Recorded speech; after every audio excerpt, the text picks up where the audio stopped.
Hello, and welcome back to another unboxing with Reckless Abandon. Today we are going to be taking out the ESDDI Softbox Light Kit. It retails for around $60 on Amazon. Comes with 2 light boxes, bulbs, stands, everything you need in it.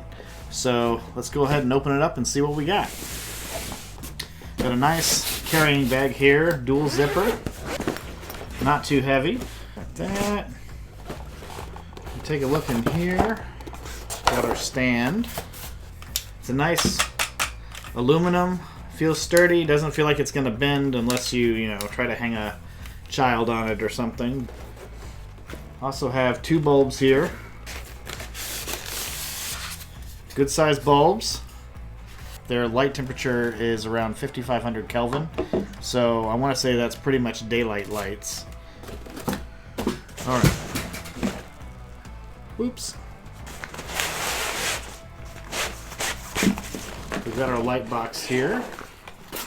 So it attaches to our stand here with this bracket. Good thick plastic.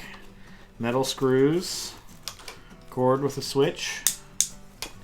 I'm going to go ahead and assemble it. And once it's up, we'll take a look at what it does. Now that we've got our light box here assembled and on its stand, it also comes with a diffuser, which really helps to soften the light and disperse it so that it's not such a harsh glare on your subject that you're trying to shoot here. Let's go ahead and put it on. Alright, so now we have our diffuser box on here.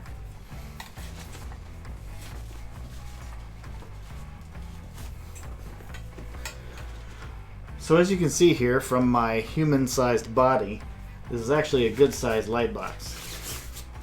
Nice and big. Let there be light. So as you can see here, the diffuser actually spreads the light nice and evenly, but overall it's nice and soft, daylight light, and it's really good for lighting a scene. If you want a comparison here with that diffuser off,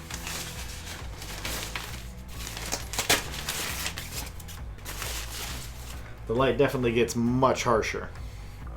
So I'm going to go ahead and take this light back behind the scene here so you can get a view of just how it affects the scene here. Alright, so as you can see, I now have both lights set up. I have one on my left and one on my right. Both of them are turned on right now, and this is the kind of lighting we have here in this situation. I'm going to go ahead and turn them both off and let you see the difference. Alright. So, now as you can see, I have both lights off, both the left and the right. All we have are my key light and my overhead fan light, which isn't great for exactly what we're trying to do here, but that's why the key lights are so necessary. And I definitely recommend them. Like I said, they're only $60 on Amazon. Normally, I got them on sale for $45. So if you can find a deal, definitely worth it. You can always just use one. You can aim them at the wall and reflect the light off there. There's all kinds of stuff you can do to light the scene exactly the way you want it. And these lights work great for that. Now I'm going to go ahead and turn them back on and give you another contrast to exactly what we're dealing with here. Alright, now I've turned both lights back on, my left and my right. I still have my overhead fan, and I also have my ring light to add some warmth. I consider myself to be a fairly pale human, so the cooler color coming from the daylight lights, I definitely needed a little bit of the warm color from the ring light to kind of bring some warmth back into my skin. But that's honestly going to be personal preference. Okay, let's recap. What comes in the package is a carrying bag, 2 aluminum stands, 2 light boxes, 2 diffusers for those light boxes, and 2 big 55,000 Kelvin 85 watt bulbs. Definitely a good buy. $60 on Amazon, normal price. I got mine on sale between $40 and $45. So if you can find the deal, I definitely suggest you jump on it. The company is ESDDI, and I definitely recommend their products from everything I've seen so far. Thanks for watching, everyone. I definitely appreciate your support. If you liked what you saw today, please hit subscribe, like the video, tell your friends, and I'll see you in the next one. Thanks.